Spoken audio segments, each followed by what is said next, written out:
Saya berterima kasih awak media sudah mempublish putusan PN ini. Hanya saja memang khususnya dari pihak Pemkot ini memahami putusan PN Bandung ini tidak proporsional. Mereka tidak paham mana pertimbangan hukum, mana amar putusan. Amar putusan sama sekali tidak menyatakan bahwa Pemkot itu adalah pemilik. Hanya menyebut dalam pokok perkara gugatan penggugat ditolak. Cuma segitu doang. Cuman pihak Pemkot tuh merasa karena ditolak gugatan penggugat, dia adalah pemenang gitu loh. Bicara mereka di media, nggak apa-apa. Kalau saya fine-fine aja.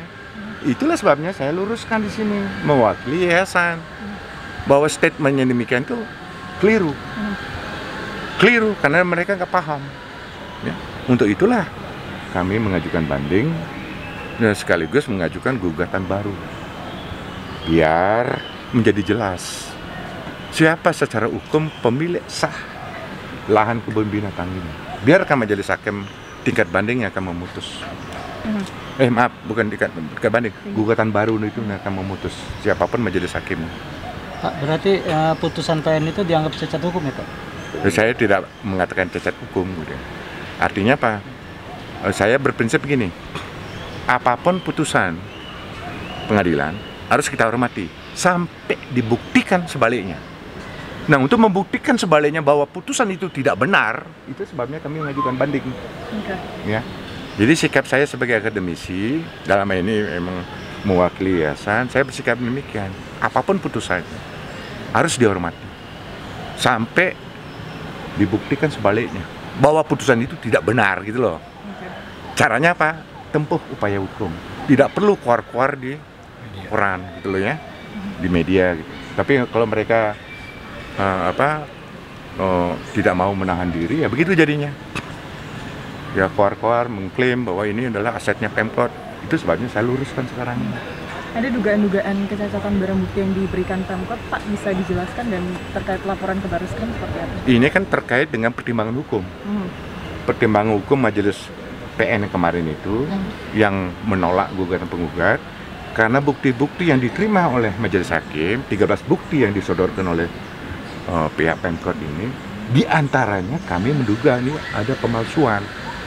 Hakimnya nggak tahu, dan itu sebetulnya di persidangan sudah kasarnya itu sudah diajukan keberatan kepada majelis hakim oleh kuasa hukum kami. Di antaranya begini, tunjukkan kalau dikatakan ada surat perjanjian atau sewa menyewa, ditunjukin, patut dipertanyakan, lihat di mana lokasi sewa menyewa itu, nunjuknya ke jalan Taman Sari 6, bukan jalan kebun binatang ini. Ini kan di depan ini jalan kebun binatang 6, bukan jalan Taman Sari 6. Taman Sari 6 itu milik kampus Pasundan. Di situ udah ngawur gitu loh. Yang kedua, tunjukkan kebenaran bahwa perjanjian itu ditangani oleh Pak Ukan almarhum Rata Kusuma. Ternyata tanda tangan di situ tuh tidak sama dengan tanda tangan yang kami peroleh dari Arsip Nasional. Nah ini satu bukti bahwa ini ada pemalsuan. Nah, yang ketiga tentu saja kembali kalau Pemkot itu mengklaim bahwa dia adalah pemilik lahan ini, buktikan dengan sertifikat juga nggak punya. Dia mengklaim bahwa ini lahan ini sudah terdaftar di Badan Aset dan Keuangan Daerah. Kami telusuri di BPK, di laporan hasil pemeriksaan BPK Perwakilan Jawa Barat tidak ada terdaftar di situ. Jadi istilahnya apa? Ngarang. Ya saya kan bicara hukum, secara hukum tidak terbukti mereka itu semua. Itu loh. Nah semua ini tidak dipahami oleh hakim. Hanya berdasarkan bukti saja. Oh ini Pemkot sudah punya 13 bukti. Kalau penggugat, Anda kan cuma calon pembeli katanya. Calon. Belum sebagai pemilik, calon.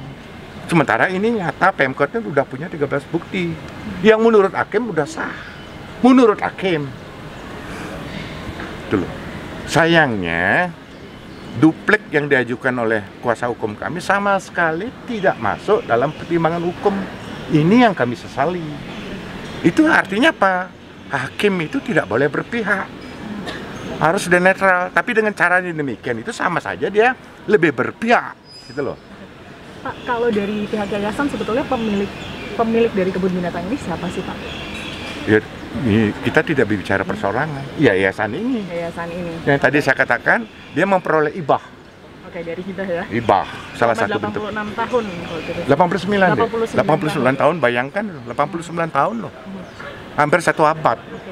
Pak, apakah tanah yang memiliki atau diberikan secara hibah itu seharusnya memiliki sertifikat atau tidak ya, Pak? Nah, memang ini kan proses untuk menuju kepada terbitnya sertifikat. Oke. Artinya sebelum terbitnya sertifikat, dengan menunjuk secara de facto saja. Menurut peraturan pemerintah, paling lama 20 tahun sudah dianggap pemilik. Dengan mengelola tanah. Nah. Ya? Oke. Dia akan dinyatakan anak pemilik. Cuma tolong diurus apanya, sertifikatnya. Ini yang jujur kami belum lakukan. Dengan menunjuk de facto 89 tahun aja sudah secara hukum diartikan bahwa yayasan ini adalah pemilik. Pengurusan sertifikat berarti terhalang sengketa begitu ya? Nah, itu masalahnya.